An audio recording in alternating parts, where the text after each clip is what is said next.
है कि नमाज नहीं पढ़ते तो कैसे मुसलमान है, ऐसे कैसे मुसलमान है, तो नमाज पढ़िए। जब आपको खुद ही पता है कि वसवसे इसलिए आ रहे हैं कि नमाज नहीं पढ़ रहा हूं, तो नमाज पढ़ो। लेकिन काम की वजह से नहीं कर पा रहे हैं ना। नहीं, ये तो कोई एक्सक्यूज ना हुआ कि मैं काम की वजह से नमाज नहीं पढ़ पा रहा हूँ। ये कोई प्रैक्टिकल काम की वजह से मतलब, कभी ऐसा हुआ कि 2 दिन खाना नहीं खाया? हाँ वो तो सही है, आपको हाँ, बोल तो रहे बस नमाज मेरे को भी समझ में आती है। भाई, आदमी आगे पीछे कर ले नमाज को। आगे पीछे का मतलब ये है कि अगर नमाज का वक्त 2 घंटे, तो आप नमाज का वक्त शुरू होते ही ना पढ़ो, आखिर वक्त में पढ़ लो। पढ़ो तो कम से कम।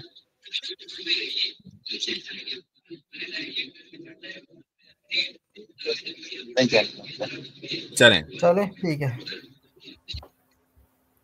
शाबान खान। शाबान साहब, महीना भी शाबान का ही चल रहा माशाल्लाह जी। हेलो जी भाई, मेरी आवाज़ आ रही है? आ रही है जी, अस्सलाम वालेकुम। सलाम। जी मेरा क्वेश्चन बहुत छोटा सा, मैं ज़्यादा टाइम नहीं लूँगा आपका।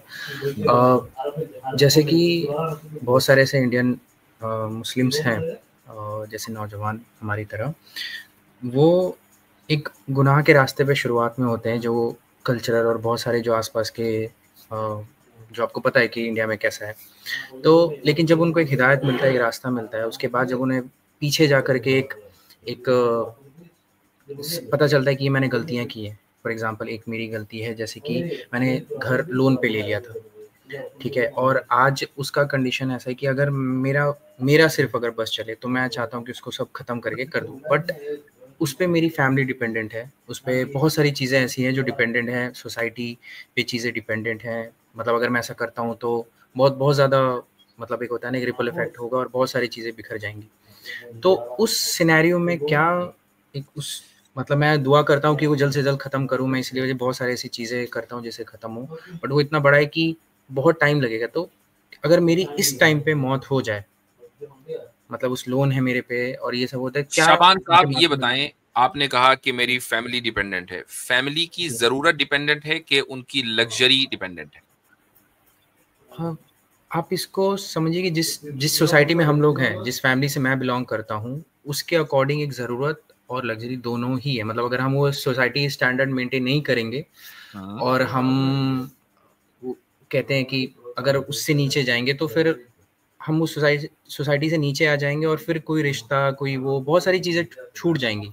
नहीं, ऐसा आप नहीं है। मैं समझ वही चाह कह रहे रहा हैं? हूँ, ऐसा नहीं है। बात ये कि बहुत सी मर्तबा कुछ असम्पशंस को हम पाल लेते हैं और ये अनजाने खतरे और डर, उसके नतीजे में हम कोई कदम नहीं उठा पाते हैं। इसीलिए मैंने ये सवाल किया कि एक है जरूरत और एक है हमारी ख्वाहिश, जिसको हम लग्जरी कह लेते हैं। ख्वाहिश को हम बाज मर्तबा अपनी जरूरत समझ लेते हैं। मसलन ये ख्याल कि अगर हम इस सोसाइटी से नीचे चले गए तो रिश्ते नहीं आएंगे।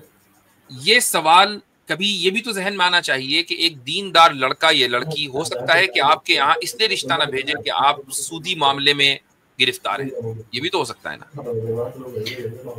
एक्चुअली मैं आपको और थोड़ा खुल के बताता हूँ कि जी, जो अभी कल्चर है, मैं अपने आसपास देख रहा हूँ, मेरी फैमिली को, वो लोग इतने ज़्यादा इन्फ्लुएंस है सोसाइटी से कि उन्हें फ़र्क नहीं पड़ता। यहाँ तक कि मेरा रिश्ता भी हो चुका है, ठीक है, तो उनको भी फ़र्क नहीं पड़ता है। तो मतलब आप ये ऐसा समझिए कि मैं यूपी से बिलोंग करता हूँ। यूपी में इतने ज़्यादा सोसाइटी का इतना ज़्यादा इन्फ्लुएंस है कि अगर कोई ऐसा कदम उठाता है तो उसको और बुरी नज़र से देखा जाता है। जैसे कि मैं नहीं, अपने घर वालों को, ऐसा नहीं है। बात यही है कि ये अनजाने खतरे और अनजाने खौफ हैं कि आपने अगर ये कदम उठाया तो आपको और निचली निगाहों से और आपको देखा जाएगा बुरी नजर से। ऐसा नहीं है। देखें, असल वही है कि हम एक अपनी ख्वाहिश के हिसार में रहते हैं और समझते हैं कि इसके बगैर अब हम जिंदगी नहीं गुजार सकते, जबकि आपके बड़े यानी आपके वालिदैन और उनके वालिदैन एक आम सी जिंदगी गुजारते आ रहे थे। ऐसा तो नहीं है कि उनके पास मकान नहीं था। भाई, मकान नहीं था तो सड़क पे तो नहीं थे, वो कहीं ना कहीं तो रह ही रहे थे। और फिर आप हुए और आप एक शहर में जाकर बस गए होंगे, किसी बड़े शहर में, और वहां आपने लोन लिया, आप एक अच्छी सोसाइटी के अंदर हाई राइज बिल्डिंग में चले गए। अब आपके रिश्तेदारों की नजर में आपकी एक इमेज बन गई कि भाई वो बड़ी ऊंची बिल्डिंग में रहते हैं, ठीक है, और आपने ये रिश्ता भी इसी बुनियाद पर अगर किया तो फिर आगे की जिंदगी के लिए भी ये चीज खतरनाक होने वाली है।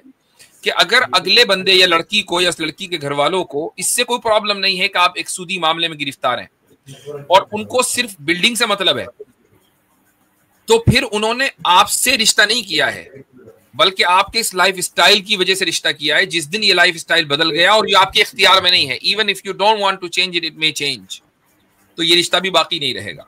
लाइफ स्टाइल और इंसान की जो लग्जरी जिंदगी या ख्वाहिशात हैं उसकी बुनियाद पर बनने वाले रिश्ते कायम नहीं रहते हैं। तो लेकिन अगर मेरा मन करता है कि मैं सब कुछ खत्म कर दूं, तो इसमें वालिदैन भी मेरे साथ रहते हैं और हम लोग के लिए घर ढूंढना थोड़ा मुश्किल हो जाएगा। मतलब मैं आपको और बताऊं कि हम पहले किराए के घर पे रहते थे पहले, जहाँ की थोड़ा और मुश्किल होती है, आसपास जितने भी नॉन मुस्लिम्स हैं उनकी वजह से थोड़ा सा हमें होता था।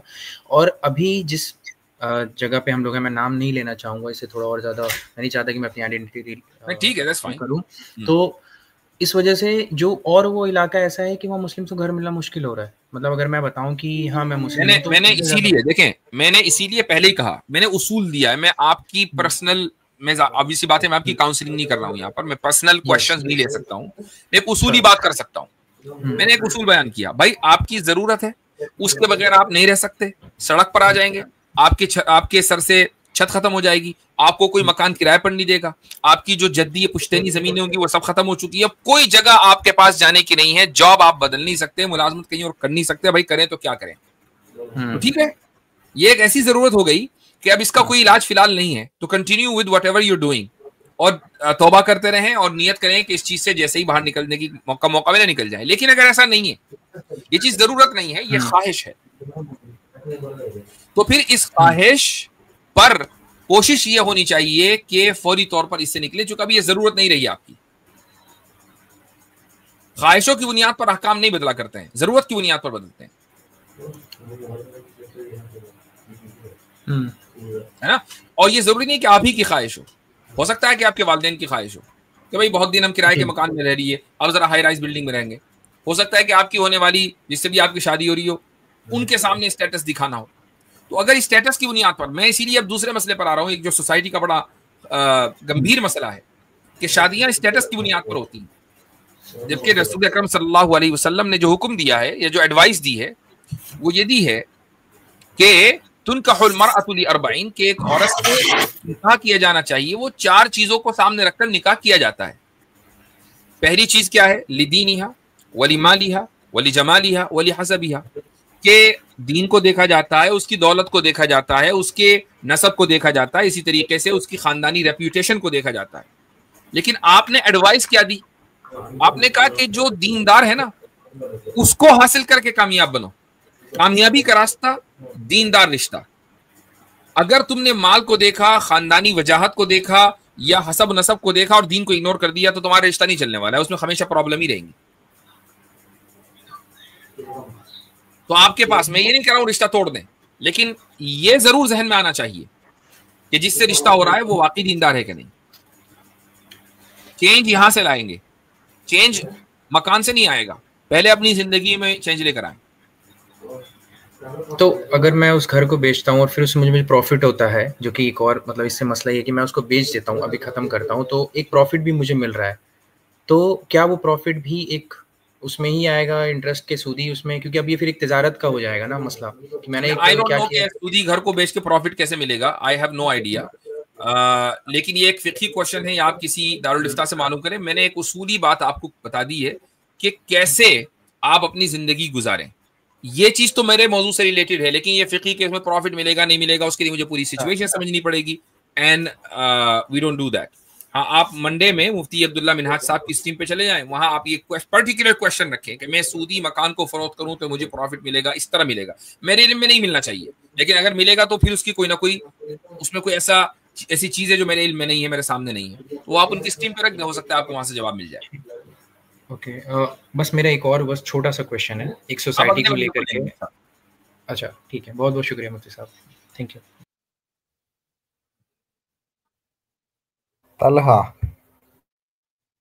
तलहा इदरीस साहब,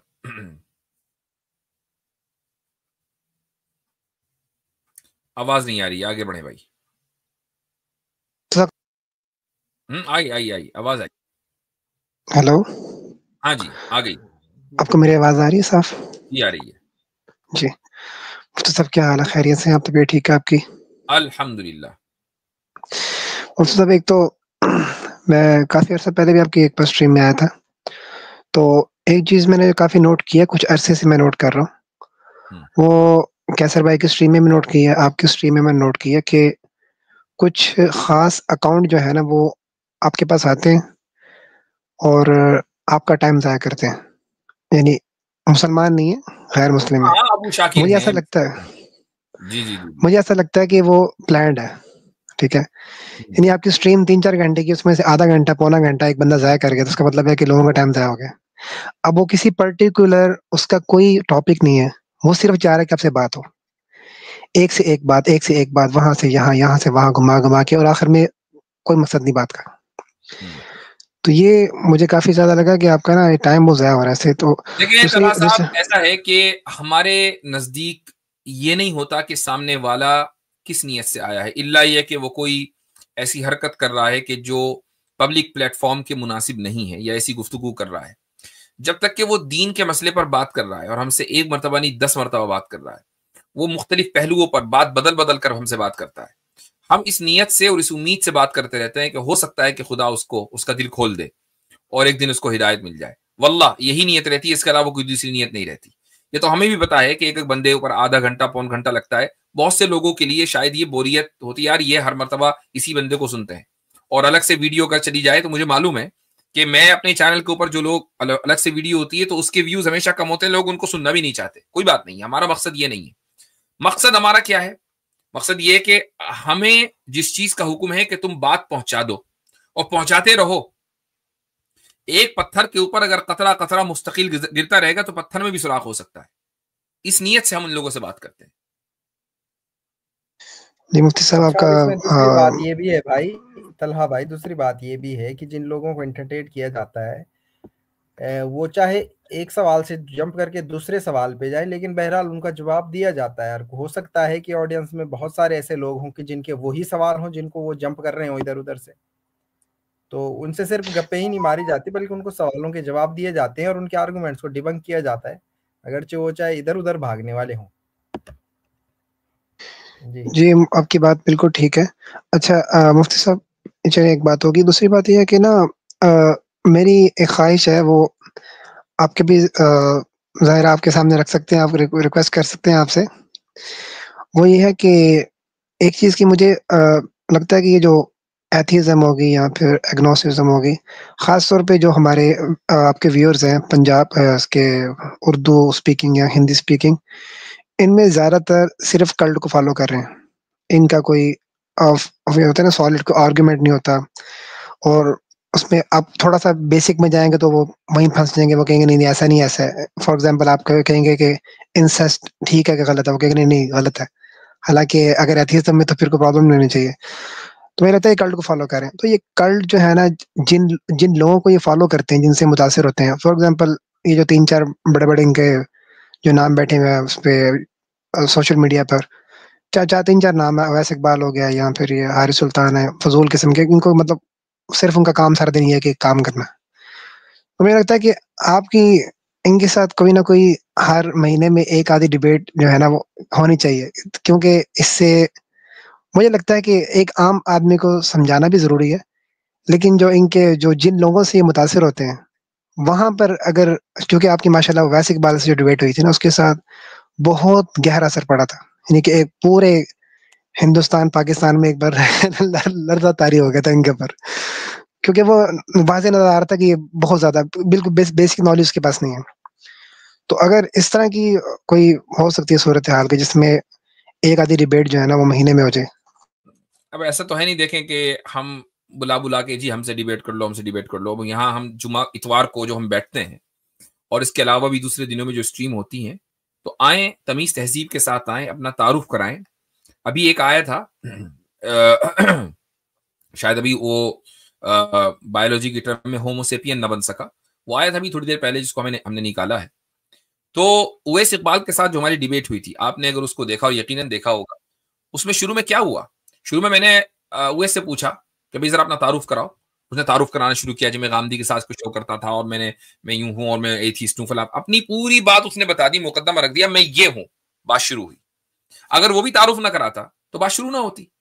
तो भाई जब कोई एथीस्ट आके अपने आप को छुपा ले और ये कि नहीं नहीं नहीं मैं तो सिर्फ क्वेश्चन करूंगा, ऐसा नहीं होता। डिबेट होती है इक्वल ग्राउंड पर। डिबेट कोई करने के लिए आएगा, अपना तारुफ कराएगा, अपना मुकदमा रखेगा, हम अपना तारुफ कराएंगे, अपना मुकदमा रखेंगे, इक्वल ग्राउंड पर बात होगी। जो इक्वल ग्राउंड पर बात नहीं करेगा फिर जाहिर है कि वो बेउसूली गुफ्तगू हमें पसंद नहीं है। तो एनीवे आपके मशवरे आ गए, जज़ाकुमुल्लाह खैरन। मुझसे बहुत शुक्रिया आपका, अल्लाह ताला आपको जज़ा खैर दे और मेरे लिए दुआ कीजिएगा। मैं इस पे भी काफ़ी काम कर रहा हूँ और इंशाअल्लाह कभी मौका मिला तो इंशाअल्लाह आपके साथ भी कुछ काम का होगा इंशाअल्लाह, कभी मौका आया तो इंशाअल्लाह। चलें, बेहतर है। जी भाई अगले कॉलर को लें। जी एमडी अंसारी, आमिर सॉरी अंसारी, आमिर अंसारी। आवाज आ रही है? आ रही है। अस्सलाम वालेकुम। वालेकुम सलाम। हाँ, मेरा सवाल था ये कि जिस तरीके से अल्लाह ताला का मतलब जिस्म से पाक है, लेकिन हदीस में आता है कि जन्नत में जब जन्नती लोग चल जाएंगे तो अल्लाह ताला का ऐसा दीदार करेंगे जैसे चांद को दीदार करते हैं, तो इसका क्या मतलब है? ये जो हदीस में तशबीह दी गई है कि अल्लाह ताला का दीदार ऐसे करेंगे जैसा कि चांद का करते हैं, इस तशबीह का जब दो चीजों में को तशबीह समझते हैं आप, तशबीह देना? जी जी जी। तो दो चीजों के दरमियान जब तशबीह दी जाती है तो जो वजह शिबा है, वजह शिबा का मतलब यानी किस चीज में तशबीह दी जा रही है, ये अलग अलग हो सकती है। चांद से तशबीह का मतलब ये है कि जैसे तुम चांद को देखकर ये शक नहीं करते हो कि चांद है या सूरज, ये चांद है कि जुपिटर। भाई हर एक आदमी को चांद ही दिख रहा है ना, कोई भी आदमी इसमें शक नहीं करेगा कि चांद के अलावा कोई और भी प्लेनेट हो सकता है। ऐसे ही कि जब अहले जन्नत खुदा को देखेंगे तो उन्हें कोई शक नहीं होगा कि वो खुदा को देख रहे हैं या कुछ और देख रहे हैं। शक ना करने में तशबीह दी गई है। इसका मतलब ये नहीं कि वो चांद की तरह दिखेगा, उसका एक डायरेक्शन होगा, उसका कोई जिस्म होगा, वो गोल मटोल होगा, वो प्लेनेट की तरह होगा। ये मतलब नहीं है उस हदीस का। सिंपल ये है कि जैसे तुम्हें शक नहीं होता कि तुम चांद को देख रहे हो, ऐसे ही तुम्हें जन्नत में शक नहीं होगा कि तुम खुदा को देख रहे हो।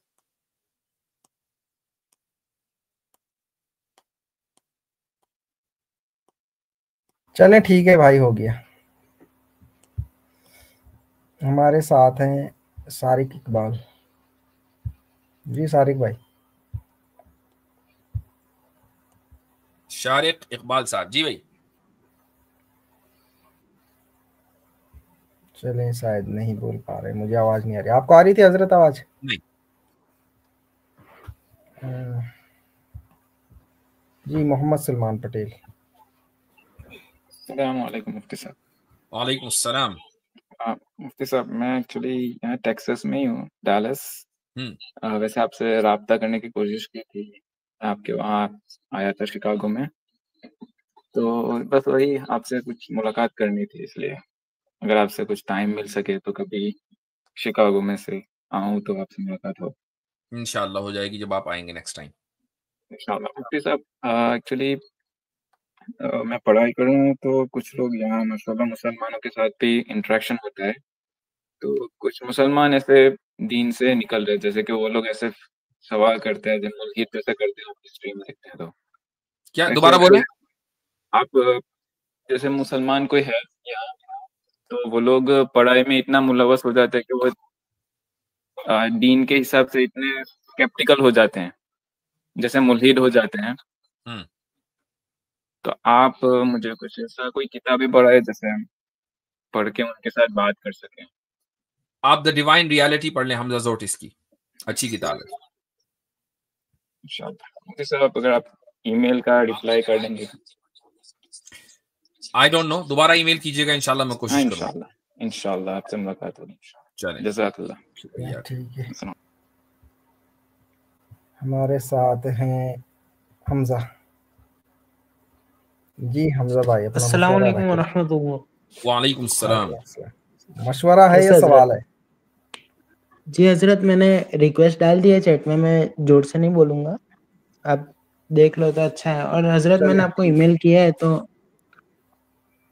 वो भी ठीक है इंशाल्लाह। हामिद भाई। अस्सलाम वालेकुम मुफ्ती साहब, खैरियत से हैं? वालेकुम सलाम, अल्हम्दुलिल्लाह। मुफ्ती साहब, फाइनेंस से रिलेटेड इस्लामिक में कुछ सवालात थे, बहुत कंफ्यूजन है। नहीं, मैं फिक्ही क्वेश्चंस नहीं लेता हूँ। हाँ, उसूली जो क्वेश्चंस हैं वो मैं लेता हूँ। वो आप मुफ्ती अब्दुल्ला मिनहाज की स्ट्रीम मंडे को है, मंडे को होती है ना भाई? जी, मंडे को भी होती है और संडे को भी उनकी होती है सुबह, और सैटरडे को भी होती है सुबह 11 उनके 10 चैनल 11 पर बजे। चले जाएं तो आपके पास नोटिफिकेशन आ जाएगा जब वो स्ट्रीम अपनी स्केड्यूल करेंगे, उस पर सवाल कर लीजिएगा फाइनेंस से रिलेटेड, ठीक है? अच्छा ठीक है। अच्छा, एक छोटा सा, अगर बिटकॉइन से रिलेटेड आपका क्या? बिटकॉइन भी फाइनेंस में ही आता है मेरे भाई। चले वही सवाल करिएगा आप, सारे कुछ छोटे बड़े सब सवाल ले लेंगे। चले ठीक है, हमारे साथ शाहरुख भाई हैं। जी शाहरुख हुसैन। अस्सलाम वालेकुम मुफ्ती साहब और बाकी सबको। अस्सलाम वालेकुम। वालेकुम अस्सलाम। जी जी मुफ्ती साहब, मेरा एक सवाल था, जी पूछ सकता हूँ? जी बोलिए। फिक्ही नहीं होना चाहिए। नहीं फिक्ही नहीं है। मैंने एक हदीस पढ़ा था। पहले तो मैं बंगाली हूँ, मेरा हिंदी उर्दू इतना अच्छा नहीं है, तो समझ लीजिएगा थोड़ा। आ रहा है समझ आ रहा है, आप सवाल रखिए। मेरा एक हदीस पढ़ा था कि नबी सल्लल्लाहु अलैहि वसल्लम ने कहा था कि जन्नत में जाने के बाद सबका एज 30 से 33 तक का होगा। लेकिन एक और हदीस है सही बुखारी में, वहाँ पर है कि जब नबी सल्लल्लाहु अलैहि वसल्लम मिराज में गए थे, तब इब्राहिम अलैहिस्सलाम कुछ बच्चों के साथ खेल रहे थे एक जगह पर। तो मेरा सवाल ये है कि मतलब जन्नत में बच्चे होंगे, लेकिन अगर बच्चे होंगे तो इस हदीस में 30 से 33 तक का एज लिखा है कि जो जन्नत में तो वो जाएंगे। जन्नत में कोई थे बच्चे? है हाँ, लेकिन एज तो 30 से 33 तक का बोला गया था, तो ये थोड़ा समझ नहीं आ रहा। वो तो जन्नत में जाने के वक्त होगी ना, जब जन्नत में अभी गया ही नहीं कोई, तो उसकी एज तो जितनी है उतनी रहेगी। जन्नत में दाखिले के वक्त 30 होगी ना, 30+। अच्छा, तो मतलब तभी जन्नत में नहीं गए थे? जाहिर है, हजरत इब्राहिम को जहां देखा था जन्नत में नहीं देखा था, जिन बच्चों को देखा था जन्नत में नहीं देखा था। अच्छा, लेकिन इससे एक और सवाल था, पूछ सकता हूँ इसी टॉपिक के रिलेटेड? अगर जन्नत में नहीं है तब शायद मतलब क़यामत भी नहीं हुआ होगा, तो जैसे कि हम मतलब हदीस में है कि पहले आसमान में आदम अलैहिस्सलाम से मिले थे नबी सल्लल्लाहु अलैहि वसल्लम, उसके बाद ईसा अलैहिस्सलाम और याह्या अलैहिस्सलाम से। तो हमें तो सब पता है कि याह्या अलैहिस्सलाम इस दुनिया से अभी चले गए नहीं है, लेकिन ईसा अलैहिस्सलाम तो जिंदा थे। तो वहाँ पर जो आसमानी जिंदगी है वो बरज़खी जिंदगी की तरह है या फिर कुछ अलग? थोड़ा सा समझ नहीं आ रहा था इस चीज में। बरज़खी जिंदगी भी जिंदगी है और आसमान में जिंदा होना भी जिंदगी है। अब ये कि उसकी डिटेल्स क्या हैं, ये हमें किसी भी आयत में या किसी भी हदीस में डिटेल्स नहीं लिखी हुई हैं। आप अलैहिस्सलातु वस्सलाम की मुलाकात हुई, अब हजरत ईसा से भी हुई, हजरत याह्या से भी हुई, हजरत इदरीस से भी हुई और हजरत इब्राहिम से भी हुई। इनमें से कुछ अंबिया इस दुनिया से वफात पा चुके और हजरत ईसा अलैहिस्सलातु वस्सलाम की वफात नहीं हुई, लेकिन दोनों की जिंदगियां बरज़खी हैं, या एक की बरज़खी है दूसरे की आसमानी है। इसमें क्या फर्क है, ये ना हमारे से सवाल होने वाला है और नहीं इसका हमारे पास कोई नॉलेज है, इसका कोई सोर्स हमारे पास नहीं है। जो भी कोई आदमी कहेगा वो अपने गुमान से कहेगा, और इस तरह की बातें गुमान से नहीं कही जाती। इतना जरूर है कि वो जिंदा हैं और दोबारा आएंगे। That's the most important thing. अल्हम्दुलिल्लाह। लेकिन एक और चीज़ था कि नबी सल्लल्लाहु अलैहि वसल्लम ने कहा था कि मैंने बिलाल रज़ियल्लाहु अन्हु का पैरों का आवाज़ सुना है और जहन्नम में भी कुछ लोगों को देखे थे। तो अच्छा, अब देखो, आप बिलाल रज़ी अल्लाह अन्हु के पैर की आवाज सुनी जन्नत में, और बिलाल कहाँ थे? तभी वही पूछ रहा हूँ कि तभी क़यामत हुआ था कि नहीं हुआ था? क्योंकि कभी-कभी आप अलैहिस्सलातु वस्सलाम का जो ये सफर है, ये लॉज ऑफ फिजिक्स की बुनियाद पर फैसला नहीं किया जा सकता। कभी आप अलैहिस्सलातु वस्सलाम आलम मिसाल की सैर कर रहे हैं, कभी आप सल्लल्लाहु अलैहि वसल्लम टाइम में बैक एंड फोर्थ जा रहे हैं। तो आप ये नहीं कह सकते कि जी क़यामत हो गई थी या नहीं हुई थी, ऐसा कैसे देख लिया, क्योंकि आप सल्लल्लाहु अलैहि वसल्लम इस कायनात से वरा दूसरी कायनात में चले गए कि जहां इस कायनात के लॉज ऑफ फिजिक्स अप्लाई नहीं होते, जहां हमारे टाइम की तरह टाइम नहीं है, पास्ट प्रेजेंट एंड फ्यूचर। तो जब ऐसा नहीं, टाइम ही अलग है, वो स्पेस ही अलग है, वो कायनात ही अलग है, वहां के लॉज अलग हैं, तो हम उनको यहां की बुनियाद पर नहीं समझ सकते हैं। ओके, तो ठीक है, समझ गया अल्हम्दुलिल्लाह। चलें ठीक है फिर भाई। चले भाई। हाँ, इमरान खान। अच्छा, एक आगे बढ़ने से पहले मैं थोड़ा सा क्लियरिफाई कर दूं एक चीज। मैंने कमेंट भी देखा कि क्या मैं ईमेल का रिप्लाई भी देता हूं। नहीं, मैं ईमेल का रिप्लाई नहीं देता हूं भाई। मैं अगर ईमेल का रिप्लाई देने लगा तो पूरे दिन मैं ईमेल ही लिखता रहूंगा, पूरे दिन। ईमेल तो यहां इसलिए दिया गया है कि अगर कोई आपके पास, मान लीजिए कोई ऐसा मसला है कि जिसको आप डिस्कस कर ही नहीं सकते हैं, मसलन आपको अपॉइंटमेंट चाहिए, ठीक है, आप अभी एक साहब आए, उनको अपॉइंटमेंट चाहिए था, उन्होंने ईमेल किया तो ठीक है, या एक साहब आने वाले थे और वो अपॉइंटमेंट चाहिए था उनको, मैं अवेलेबल नहीं था, तो इस तरह की कम्युनिकेशन के लिए तो पॉसिबल है। लेकिन इसके अलावा आप अपने सवाल यहां नहीं पूछ पा रहे तो वहां पूछ लें, तो उसके लिए भाई मेरे पास ना कोई सेक्रेटरी है, ना मेरे पास इतना वक्त है। आपके ईमेल्स आते रहेंगे, मेरा मेल बॉक्स भर जाएगा, लेकिन मैं जवाब नहीं दे पाऊंगा जी। इमरान खान। अस्सलाम वालेकुम मुफ्ती साहब एंड अस्सलाम वालेकुम ऑल ऑफ यू गाइस। वालेकुम अस्सलाम जी। मुफ्ती साहब एक्चुअली बहुत बहुत शुक्रिया, आपने ऐड किया और काफी दिनों से मैं ट्राई कर रहा था और फाइनली अल्लाह पाक ने आज ऐड करवा दिया। मुफ्ती साहब मेरे पास एक कुरान की किताब है, मैं दिल्ली इंडिया से बोल रहा हूँ। सो मेरे पास, मैंने यहाँ जामा मस्जिद के पास से कुरान की किताब खरीदी है जिसका उर्दू ट्रांसलेशन है हकीमुल उम्मत हजरत मौलाना अशरफ अली थानवी और ओके गो अहेड जी। सो मुझे बस ये जानना था कि इसमें जो तर्जुमा किया गया है, क्या आप मुझे थोड़ा बता सकते हैं कि ये करेक्ट है, इसको मैं पढ़ूं इसके तर्जुमे के साथ? आप पढ़ें, क्या मसला है इसमें? सो ऑथेंटिक, जैसे हम क्वेश्चन करते हैं कि ये ऑथेंटिक है या नहीं, तो बस मुझे यही जानना था कि ये ऑथेंटिक है, हम पढ़ सकते हैं? तर्जुमा हमेशा इंसानी होता है और इंसानी तर्जुमों में बाज मर्तबा अगलात यानी गलतियां पॉसिबल हैं। पॉसिबिलिटी की बात कर रहा हूं मैं, ये नहीं कह रहा हूं कि इसमें है, पॉसिबिलिटी है, लेकिन बाकी ओवरऑल ये ऑथेंटिक है, इसमें कोई हर्ज नहीं है। अच्छा ठीक है मुफ्ती साहब, बहुत बहुत चले ठीक है इमरान भाई। ऐसे फारूकी। अस्सलाम वालेकुम। वालेकुम अस्सलाम। मुफ्ती साहब मेरा सवाल है टाइम लॉग। हमारी एक टेक्नोलॉजी में यूज़ करते हैं हम लोग जीरा मेथोडोलॉजी।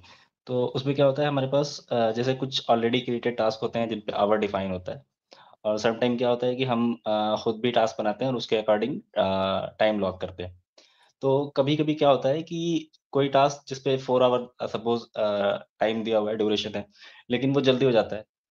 और तो लेकिन हमें उस पे टाइम लॉग करना होता है 4 आवर ही, और दूसरा टिकट हम पिक करते हैं कोई भी ऐसा ही। तो कभी-कभी क्या होता है ना कि दिन भर में 2 ही सवाल का मकसद ये तो नहीं है कि अब ये जायज़ है कि नहीं? हाँ, बाकी जो रेस्ट ऑफ द टाइम है। ये मुफ्ती अब्दुल्ला मिनहाज साहब के यहाँ, ये मेरे से रिलेटेड नहीं है। फिक्ही क्वेश्चन ना करें प्लीज। चलें भाई आगे। वसीम भाई। अस्सलाम वालेकुम हजरत। वालेकुम हजरत, एक 3-4 साल हो गया, एक क्लास मेरा दोस्त सुनील कर को मुसलमान में दाखिल होना चाहता था, वो हुआ, कलमा पढ़ा, जो भी डाउट्स थे मेरे तरफ से क्लियर किए, 2-3 साल नमाज सीखा, सब भी सीखा। बाद में वो दूसरों के वीडियो देखने लगा, मैं कांटेक्ट मेरा थोड़ा दूर हो गया, वो 200 किलोमीटर रहता था बेंगलुरु में, तो मेरा कांटेक्ट नहीं होगा। बाद में वो ओपनली मुझे पता चल गया, मोबाइल में वो देव की फोटो पूजा करता था, जो भी वो था वो देखने लगा। मैं बोला ये क्या है? नहीं, मैं अपने माँ के डर से रखा हूँ। मुझे शक होने लगा यहाँ पर, मैं पूछने लगा, नहीं मैं अभी मुसलमान फॉलो कर रहा हूँ करके। आपका जो सवाल है सवाल वही वो उसको वो ओपनली बोल दिया, नहीं मैं इस्लाम को करेक्ट नहीं है, गलत है करके। क्या मैं उसको अभी गाइड करना है, क्या करना है आगे? हाँ, अपनी कोशिश जारी रखें, आप अपनी कोशिश जारी रखें, उसको दीन का सही पैगाम पहुंचाएं और जिस गंदगी को वो खा रहा है और जहां से वो मुतासिर हुआ है उसको बताएं कि ये गंदगी है। मैं अपनी तरफ से कोशिश कर रहा हूँ, बस आपका काम कोशिश ही करना है, इसके अलावा आप कुछ नहीं कर सकते और ना आपको हक है। ठीक है, वही पूछना था, आपकी दुआओं की दरखास्त आपको। इंशाअल्लाह जरूर।